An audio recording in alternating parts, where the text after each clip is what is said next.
जय भीम साथियों। जय भीम संसार मीडिया चैनल पर हमारे साथ में मौजूद हैं दिल्ली के कीर्ति नगर चूनाभट्टी क्षेत्र से संजय कुमार नीरज जी। सर, बहुजन समाज पार्टी दिल्ली में इस समय क्या कमाल करके दिखाएगी? एमसीडी चुनाव की तैयारी चल रही है पूरे दिल्ली में। बसपा आमतौर पर नजर नहीं आती है और इस बार कहीं थोड़ी बहुत हल्की फुल्की नजर आ रही है। इसमें क्या हम अपनी जगह बना पाएंगे? सभी साथियों को क्रांतिकारी जय भीम नमो बुद्धाय। मैं बौद्ध संजय कुमार नीरज, अध्यक्ष बहुजन समाज पार्टी मोतीनगर विधानसभा क्षेत्र। साथियों, बहुजन समाज पार्टी देश के तीसरे नंबर की सबसे बड़ी पार्टी है और खास करके बहुजन समाज की एकमात्र ऐसी पार्टी जिसे राष्ट्रीय पार्टी की मान्यता मिली हुई है। बहुजन समाज पार्टी 2022 के नगर निगम चुनाव में प्रचंड बहुमत प्राप्त करेगी और मैं बता दूं कि आज बहुजन समाज पार्टी की ताकत को देखते हुए जिन पार्टियों ने कभी झुग्गी झोपड़ी वाले को पूछते तक नहीं थे, इस बार उन्होंने बहुजन समाज पार्टी की ताकत को देखते हुए उन्हें पता है कि इस बार हमारी पराजय तय है और अपनी पराजय को देखते हुए उन्होंने इस बार झुग्गी झोपड़ी वालों को टिकट दिया है।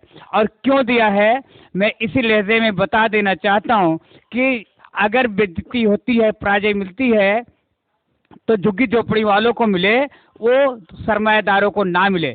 लेकिन वोटर इस बार समझ चुका है कि आज तक जितने चुनाव हुए हैं उसमें सिर्फ हमारे वोटों का इस्तेमाल ही होता है, इसके अलावा मुझे कुछ नहीं मिलता है।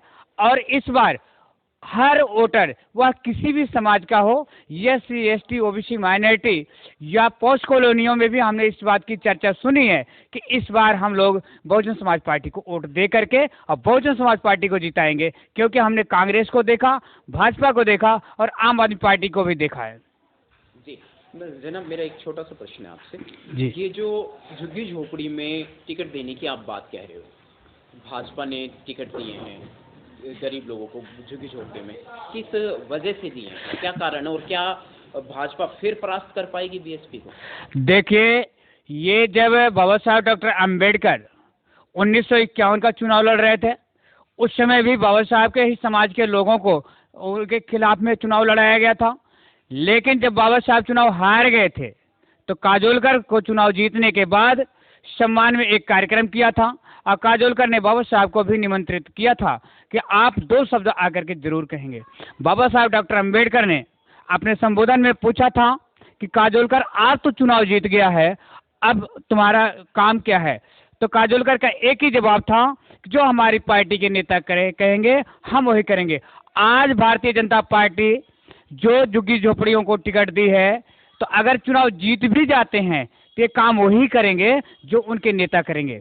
लेकिन बहुजन समाज पार्टी का यदि कोई प्रत्याशी इस तरह से चुनाव जीतता है तो वह काम करेगा तो बहुजन समाज के हित में करेगा, क्योंकि उसकी पार्टी की जो सोच है वह सोच है गरीबों के लिए, शोषितों के लिए, वंचितों के लिए। इसलिए जो बहुजन समाज पार्टी का शीर्ष नेतृत्व सोचता है वही जमीनी स्तर का कार्यकर्ता सोचता है, इसमें कोई दो राय नहीं है। भाजपा वोट बैंक को लूटने फिर से नई रणनीति पर गरीबों के इलाकों में, झुग्गी झोपड़ी इलाके में पहुंच गई है नई रणनीति के साथ में, इस पर क्या कहेंगे सर? लेकिन इसे झुग्गी झोपड़ियों में जो रह रहे हैं, चाहे वह भारतीय जनता पार्टी के लोग हों, बहुजन समाज पार्टी के लोग हैं या किसी के लोग हों, वो अच्छी तरह से समझ गए हैं कि भारतीय जनता पार्टी की चाल, चरित्र और चेहरे में फर्क है। इसलिए इस बार भारतीय जनता पार्टी को किसी भी कीमत पे यहाँ से चुनाव जीतने का चांस नहीं है।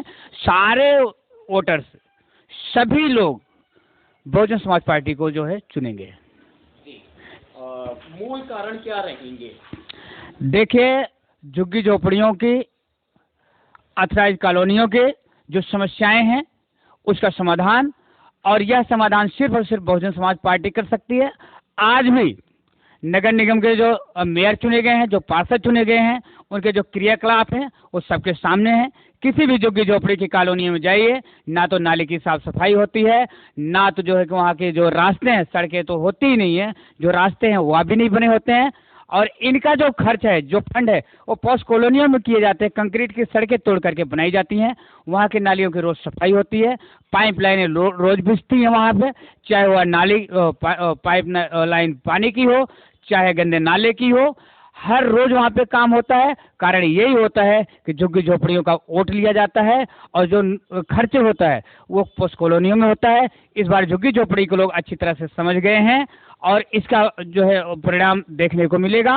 और दिल्ली में जो नगर निगम की सीटें घटाई गई हैं, लोग उससे भी खिन्न हैं और तमाम पार्टियों ने पैसे लेकर के, टिकट दे करके अपने कार्यकर्ताओं को मायूस किया है और इसका बदला उन लोगों ने बहुजन समाज पार्टी को जिता करके लेना है। जी जनाब, मेरा अगला सवाल है आपसे, आखिर भाजपा कांग्रेस आप क्यों डरी है बसपा से, बहुजन समाज पार्टी से क्यों डरी है? देखिए, बसपा ने जो उत्तर प्रदेश में शासन करके दिया है, लोगों को रोजगार दिया है, आवास दिया है, शिक्षा दिया है, स्वास्थ्य दिया है, यहाँ तक कि विकास के नाम पे जो छोटे छोटे जिले बना करके, जो पुलिस रेंज बना करके तमाम ऐसे कार्य किए हैं। लोगों ने सबक लिया है कि आज़ादी के बाद अगर किसी ने काम किया है तो वह माननीय बहन जी और बहन जी की सरकार ने किया है। जब वह उत्तर प्रदेश में कर सकती हैं तो दिल्ली में क्यों नहीं। इसलिए बहुजन समाज पार्टी के जो तमाम कार्यकर्ता पदाधिकारी हैं, उन्होंने ये तय किया है कि बहन जी ने जो काम किया है हम लोगों को समझाएंगे। अगर समझ गए सही ढंग से तो इस बार बहुजन समाज पार्टी अपना मेयर बनाएगी और पूर्ण रूप से जो है सत्ता में काबिज होगी नगर निगम के चुनाव में। और भारतीय जनता पार्टी को इस बात का पता है कि बहुजन समाज पार्टी जितनी ताकतवर होकर के लड़ रही है, इससे हमें पराजय का मुंह देखना पड़ेगा। यहाँ तक कि आम आदमी पार्टी ने भी अपने बेस कार्यकर्ता को टिकट ना दे करके उसने बाहर के लोगों को टिकट दिया है, उसे भी अपनी पराजय का पता है कि केजरीवाल जी ने जो सत्ता चलाई है, सत्ता में बैठे हैं, इन्होंने कितना प्रोग्रेस किया है, इन पे कितने जो है कि प्रोग्रेस की रिपोर्ट आई है कि जनता के लिए अच्छा किया है। अपनी कमियों को देखते हुए इन्होंने अपनी कमियां छुपाने के लिए इन्होंने बाहर के लोगों को टिकट दिया कि हम किसी तरह से जीत जाएं, पर ऐसा होने वाला नहीं है। आपकी पार्टी बहुजन समाज पार्टी का क्या टारगेट है बेसिकली? हमारे जो बहुजन समाज पार्टी है, माननीय बहन जी जिसकी राष्ट्रीय अध्यक्ष हैं, साहब कांशी राम ने जिसका निर्माण किया है, इसका टारगेट है कि दिल्ली में जो गरीबों के लिए काम नहीं हुआ, सफाई का हुआ और स्वास्थ्य का हुआ, शिक्षा का हुआ, रोजगार का हुआ, ये हम कर करके जो दिखाएंगे। और यह तब संभव है जब दिल्ली नगर निगम, जो कि दिल्ली का सबसे छोटा चुनाव है, इसमें बहुजन समाज पार्टी सत्ता में है। नगर निगम चुनाव जीतने का मतलब, नगर निगम में सत्ता आने का मतलब सिर्फ साफ सफाई और पानी ही नहीं है, इसमें नौकरियां भी होती हैं जो कि ये अपने लोगों को देते हैं। आज तक किसी भी झुग्गी झोपड़ी में रहने वाले लोगों को अगर नौकरी मिली हो तो मुझे बताइए। इसमें तमाम नौकरियां होती हैं इनके अंडर में। एक तरह से यह दिल्ली का राजा होता है, लेकिन आज तक हमें सिर्फ पानी और नाली में ही जो है कि सुनिश्चित करके रख दिए हैं कि आपको क्या चाहिए, बिजली चाहिए, पानी चाहिए, लेकिन नहीं, बहुजन समाज पार्टी ने सबको बताया है कि इसमें नौकरियां भी होती हैं, रोजगार होता है, तमाम प्रकार की सुविधाएं होती हैं जो कि आज तक नहीं मिली है। अगर बसपा सत्ता में आई नगर निगम में तो ये सब करके दिखाएगी। और हमें चांस अगर मिल गया नगर निगम में तो ये निश्चित है कि दिल्ली का जो 2024 का चुनाव होगा, दिल्ली के चुनाव में बहुजन समाज पार्टी लोकसभा और विधानसभा का चुनाव भी जीत करके दिखाएगी। और सिर्फ इतना ही नहीं, काम करके भी दिखाएगी। अगर एक बार आपने दिल्ली में ला दिया, मैं गारंटी देता हूं कि दोबारा लंबी दूरी तय करनी पड़ेगी मनवादी पार्टियों को सत्ता में आने के लिए। इसलिए ये विचारों की लड़ाई है। बहुजन समाज पार्टी सबकी पार्टी है। SC ST OBC माइनॉरिटी के साथ साथ में जो सवर्ण समाज में गरीब हैं, हम उनको भी साथ लेकर के चलते हैं। मोतीनगर विधानसभा क्षेत्र जो बहुजन समाज पार्टी के अंडर में आता है, इसमें 3 नगर निगम की सीटें हैं। हमने 3 प्रत्याशी उतारे हैं। नीतू जी जो कि शेड्यूल कास्ट से हैं, बलराम तिवारी जो कि सवर्ण समाज से हैं, अविनाश गुप्ता जो कि बैकवर्ड से हैं, वैश्य समाज से। और मैं क्षेत्रवाइज बता दूं, 89 नंबर बलराम तिवारी क्रमपुरा से, 90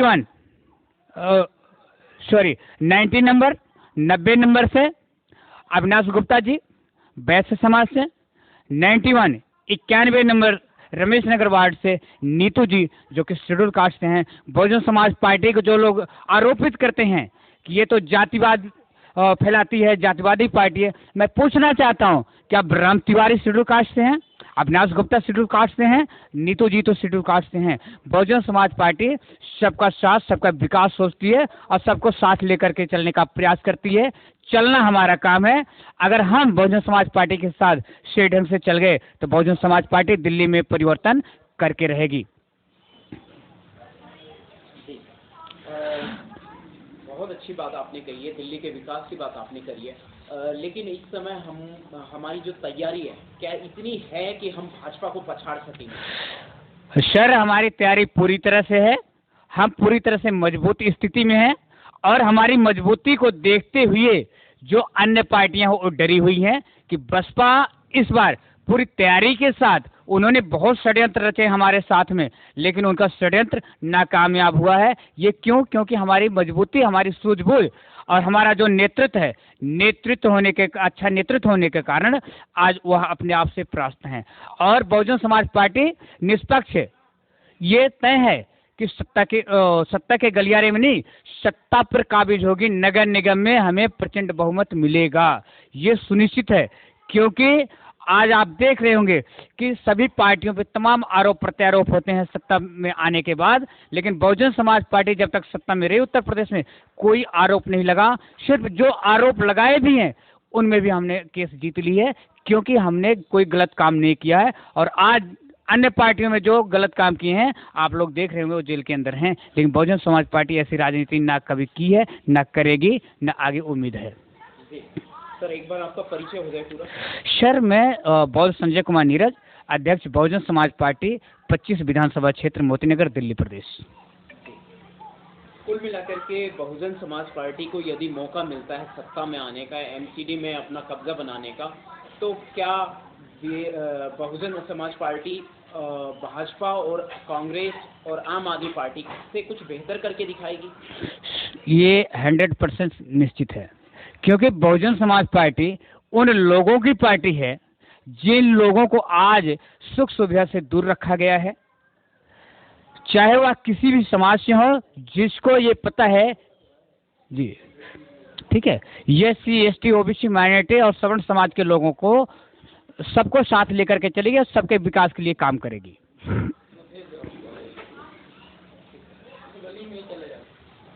जी सर, मेरा एक बहुत ही महत्वपूर्ण मुद्दे पे मैं जाना चाहूँगा, और ये मुद्दा ये है कि हमारे समाज के लोगों का भी ये इसमें अहम किरदार है।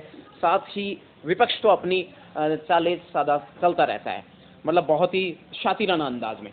तो आज इस पे भी थोड़ा सा टिप्पणी हो जाए, इस पे भी आप थोड़ा सा प्रकाश डालें कि वास्तविकता जो है, क्या बहन जी जैसी नेता होना कितने गौरव की बात है देश के लिए कि उन्होंने ऐतिहासिक कार्य किए अपने शासनकाल के दौरान भी, और अभी भी बहन जी जुटी हुई हैं। फिर क्या कारण है कि लोकतांत्रिक अवस्था में कहीं हम कमजोर नजर आ रही हैं? देखिए, आपका सवाल बहुत ही महत्वपूर्ण है। बहुजन समाज पार्टी के राष्ट्रीय अध्यक्ष आदरणीय बहन कुमारी मायावती जी पर आरोप लगाना तो बहुत आसान है, लेकिन मैं बहुजन समाज से जो राजनीतिक रोटियां सेक रहे हैं उनसे, और जो बहुजन समाज से नहीं भी हैं, मैं उनसे सिर्फ एक ही सवाल करना चाहूँगा कि आप लोगों ने सत्ता के दौरान बहन जी पे आरोप लगाया कि बहन जी ने हाथी खड़ा कर दी, बहन जी तो मूर्तियां खड़ी कर दी। बहन जी ने जितना पैसा लगाया सत्ता पक्ष में रहते हुए, बहन जी ने बकायदा प्रस्ताव पास करा करके किसी कार्य को किया, अंजाम दिया। लेकिन बहन जी ने जितना पैसा लगाया, अभी आपको एक न्यूज़ आई होगी कि उन्होंने जो पैसा खर्चा किया था मूर्तियां बनवाने में, अम्बेडकर स्मारक बनवाने में, भारत के अंदर जो सैलानी आते हैं सबसे ज़्यादा टैक्स अम्बेडकर स्मारक से मिला है, और उससे वो सारा पैसा सरकार के खजाने में गया है। बहन जी को आरोप लगाना तो सबके बस की बात है, लेकिन मैं सबसे यही चाहूँगा कि अपने घर से एक मायावती जी पैदा करके दे दो, फिर मायावती पे आरोप लगाओ तो अच्छा लगता है। और जो बहुजन समाज के लोग आज कहते हैं बहन जी ऐसी हैं, बहन जी ऐसी हैं, बहन जी महलों से निकलती हैं, तो बहन जी हमारी शान है, बहन जी बहुजन समाज की शान है। और हम तो चाहते हैं कि एक मायावती जी नहीं, हजारों मायावती हम ऐसा पैदा कर दें कि जिससे कि हजारों साल की जो हमारी गुलामी है ना, हम उसका बदला ले सकें। कि आज हमारी बहन बेटियां जो कल सर उठा करके चलती नहीं थी, आज सर उठा करके चल भी रही हैं और चलना सिखा भी रही हैं। तो ये अगर हमें सबक मिला है, ये सोच मिली है, तो बहन जी से मिली है। आज बहन जी जो शेरनी की तरह दौड़ती हैं, मैं बताना चाहता हूँ कि समाज के अंदर जितने कांड होते हैं, सबसे पहले बहन जी उसे संज्ञान में लेती हैं और अपना प्रतिनिधिमंडल भेजती हैं, लेकिन मीडिया नहीं दिखाती है। इससे लोगों को ये पता चलता है कि बहन जी शांत हैं। बहन जी ना कभी शांत थी, ना हैं और ना होंगे, ऐसा मुझे पूर्ण विश्वास है। रोहित वेमुला कांड को लेकर के बहन जी ने जो अपनी क्या नाम है राज्यसभा की सीट छोड़ी है, मैं पूछना चाहता हूं कि रोहित वेमुला हुआ, सहारनपुर कांड हुआ, पनवारी कांड हुआ, जालौर कांड हुआ, तमाम कांड को किसने उठाया है? लोग बहन जी पे आरोप लगाते हैं। बहन जी ने तो अपनी कुर्सी को त्याग दिया, लेकिन किसी ने एक दिन के लिए अपनी कुर्सी त्यागी? आज मैं आपको बताना चाहता हूँ, जिस समय रोहित वेमुला कांड को बहन जी ने उठाया था, बहन जी ने इस्तीफा दे दिया। SC ST OBC के कितने सांसद थे राज्यसभा लोकसभा में, किसी ने इस्तीफा दिया? सारे लोग सिर्फ आरोप लगाते हैं बहन जी पे कि बहन जी गलत करती है, बहन जी ये नहीं करती, बहन जी वो नहीं कर। बहन जी को लोग रास्ता दिखाते हैं। बहन जी ने जो रास्ते को अपनाया, किसी ने उनके साथ चलने को तैयार हुआ? सभी लोग तो बहन जी को कहते हैं कि गलत है, लेकिन एक बहन जी पैदा करके दिखा दो तो मैं मान जाऊंगा हाँ तुम बहन जी को गलत कहते हो। सिर्फ आरोप लगाने से कुछ होने वाला नहीं है। हम आपकी बात से सहमत हैं कि बहन जी जैसा नेता होना बहुत मुश्किल से है। किसी जन्म में नहीं हो सकते सर, किसी जन्म में नहीं हो सकते। बहन जी जैसा नेता यदि भारत को मिल जाता है दोबारा से, तो इसमें आप थोड़ा सा प्रकाश डालें। देखिए, मैं अपेक्षा करता हूं अपने समाज के लोगों से कि अपने समाज में अपनी बहन बेटियों को तैयार करें और इस लायक तैयार करें कि उसे राजनीति के दहलीज पर लाएं और उसे यह सिखाने का प्रयास करें कि बहन जी जैसे आचरण उसके अंदर हो और वह आगे चल करके समाज का नेतृत्व करे।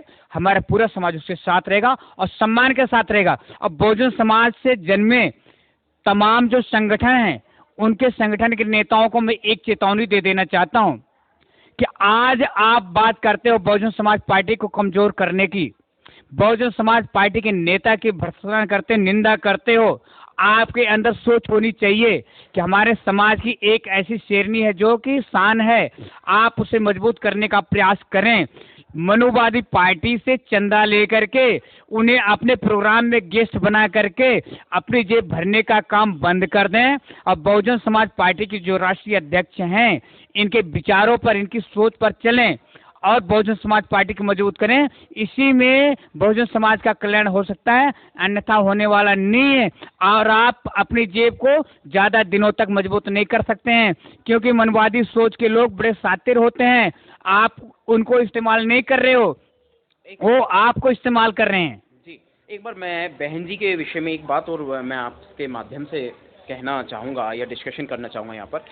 बहन जी ने तो ये साबित कर दिया कि उनके अंदर भेदभाव की रणनीति नहीं है, लेकिन विपक्ष है, जो कि विपक्ष का मीडिया है, गोदी मीडिया है, वो बहन जी के जो मतलब जो भी प्रकरण हैं उनको मीडिया में नहीं दिखाता है, उनको लोप कर देता है।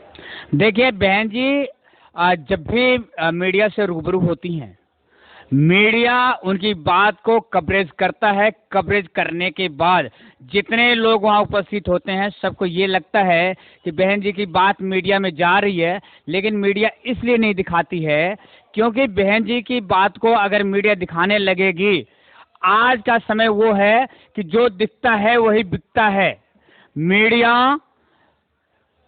अगर मोदी एंड कंपनी कोई गलत चीज भी मीडिया में आकर के बोल देते हैं, तो वह भी प्रचार प्रसार इतनी तेजी से करते हैं कि सिर्फ मोदी ही मोदी दिखते हैं। इसलिए आज हम भी कहीं जाते हैं तो लोग कहते हैं कि आज तो देश के अंदर अगर कोई चेहरा दिख रहा है तो मोदी दिख रहा है, लेकिन ये कदापि ऐसा नहीं है। ये सिर्फ मीडिया का जो प्रचार तंत्र है ये दिखा रही है। वाकई अगर जमीन पर हम जाते हैं, जो रणनीति पर आए सर, भेदभाव की रणनीति बहन जी ने तो साबित कर दी सर। बहन जी के साथ तो सबको मौका दिया है। बहन जी अगर भेदभाव करती, तो मैं बताना चाहता हूं कि रामवीर उपाध्याय जितने बार उत्तर प्रदेश में सरकार बनी, हर सरकार में मंत्री और विधायक रहे हैं। स्वामी प्रसाद मौर्य, इंद्रजीत सरोज, रामचंद्र राजभर, लालजी वर्मा और नसीमुद्दीन सिद्दीकी, मुझे कोई ये बताए कि अगर बहन जी भेदभाव करती तो इन लोगों को विधायक मंत्री बनाने की क्या जरूरत पड़ती है। आज सतीश चंद्र मिश्रा हैं और हमारी पार्टी के सांसद रितेश पांडे हैं, आखिर ये भेदभाव के तहत आए हैं? हमारी पार्टी ने कोई भेदभाव नहीं किया है, कभी नहीं किया है। सिर्फ मनुवादी पार्टी के लोग थोड़ी सी इसमें षड्यंत्र रचते हैं और हमारे जो बहुजन समाज के लोग हैं समझ नहीं पाते हैं, उस षड्यंत्र का शिकार होते हैं कि वही प्रचार प्रसार करके हमारी पार्टी कमजोर करने का प्रयास करते हैं। मैं उन्हें सलाह देना चाहता हूं कि आप इस षड्यंत्र से बचें और बहुजन समाज में सिर्फ एक राष्ट्रीय पार्टी है, वह बहुजन समाज पार्टी, इसे मजबूत करें और सत्ता काबिज करें। जिस दिन आप सत्ता में आ जाएंगे उस दिन आपका सारे शंका का समाधान हो जाएगा। यही एक रास्ता है हम आपको आगे बढ़ाने का, क्योंकि जब तक हम सत्ता में नहीं होंगे तब तक हम कमजोर रहेंगे, हर जुल्म ज्यादती का शिकार होते रहेंगे। हमें यदि अपनी जुल्म ज्यादती को रोकना है, अपनी बहन बेटी को सुरक्षित रखना है, तो बहुजन समाज पार्टी को सत्ता में लाना लाजमी है, बहुत जरूरत है। अगर हम ऐसा नहीं कर सकते हैं तो हम कभी भी सुरक्षित नहीं रह सकते हैं। हम कहीं ना कहीं जिम्मेदार है सर, इसमें हम बिल्कुल जिम्मेदार हैं। हमारे समाज के जितने संगठन सब जिम्मेदार हैं, क्योंकि किसी भी संगठन में दम नहीं है कि जैसे मनुवादी पार्टियों के संगठन हैं उन्होंने संगठन बना रखे हैं, किसी भी एक पार्टी को चुन लेते हैं। जैसे आज दिल्ली में उन्होंने आम आदमी पार्टी को चुना है। ईवीएम की बात कर रहा हूँ सर मैं, इलेक्ट्रॉनिक वोटिंग मशीन कहीं ना कहीं जिम्मेदार है वोट हैकिंग में। देखिए, वोटिंग मशीन हैकिंग की जाती है, उसमें हैकिंग करके इन्होंने जीतने का जो है कि वो चाल चलते हैं, और इक्का दुक्का जो सीटें दूसरी पार्टियों को मिल जाते हैं ये उन्हीं लोगों को दी जाती हैं कि अगर पार्टी उनसे इस्तीफे की बात करेगी तो पार्टी छोड़ देंगे। देखिए साथियों, मैं आपका ध्यान आकर्षित करना चाहूँगा खास मुद्दों पर कि जो बीएसपी है, लोकतांत्रिक भीड़ इसकी बहुत ज़्यादा होती है बहन जी के किसी भी कार्यक्रम में। दिल्ली के आसपास के कई क्षेत्रों में मैं गया हूं और मैंने देखा है वहां पर कि लोकतांत्रिक भीड़ बहुत ज़्यादा होती है, लेकिन वो वोटिंग में तब्दील नहीं हो पाती। कहीं ना कहीं ईवीएम भी जिम्मेदार है इसके लिए, और ईवीएम को हटाने की जिम्मेदारी जो है वो बेसिकली चुनाव आयोग की है, क्योंकि लोकतंत्र हित में चुनाव आयोग को विचार करना ही होगा। सुप्रीम कोर्ट में कई लोगों ने मुकदमे दायर किए लेकिन सफलता नहीं मिली है, क्योंकि सत्ता में जो काबिज लोग हैं वो बदनीयत लोग हैं और वो पूरे समाज को हैक कर रहे हैं, मताधिकार को शून्य कर रहे हैं, मताधिकार का मतलब ही खत्म कर दिया है। तो फिलहाल इन्हीं बातों के साथ हम इस वीडियो को यहीं पे विराम देते हैं और प्रोसेस करते रहेंगे, समाज सुधार का कार्य करते रहेंगे। जय भीम, जय भारत, जय संविधान। जी सर।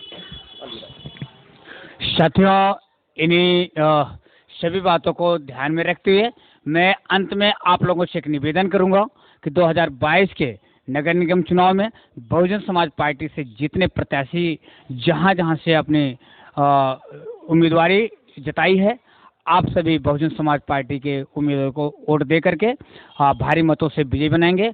और चैनल जय भीम संसार चैनल को आप लोग ज़्यादा से ज़्यादा लाइक, शेयर और सब्सक्राइब करेंगे। साथियों, आप बहुजन समाज का एकमात्र ऐसा चैनल है जिसे नंदकिशोर बोस जी चला रहे हैं। बड़ी बेसब्री से इन्हें इंतजार है कि बहुजन समाज पार्टी सत्ता में आए और बहुजन समाज से जो रिलेटिव हमारे चैनल हैं वह तेजी से आगे बढ़ें, क्योंकि हमारा प्रचार प्रसार का यही माध्यम है। और मनुवादी चैनल तो हमारी खबरों को दिखाते नहीं हैं, और अगर वह दिखाते तो आज बहुजन समाज के लोगों को बिल्कुल सर, बिल्कुल। और मेरा लोगों से आग्रह है और मुझे पूरा विश्वास है कि सभी लोग जो है इस चैनल को ज़्यादा से ज़्यादा लाइक, शेयर और सब्सक्राइब करेंगे। इन्हीं बातों के साथ सभी का क्रांतिकारी नमो बुद्धाय। जय भीम, जय प्रबुद्ध भारत, जय संविधान।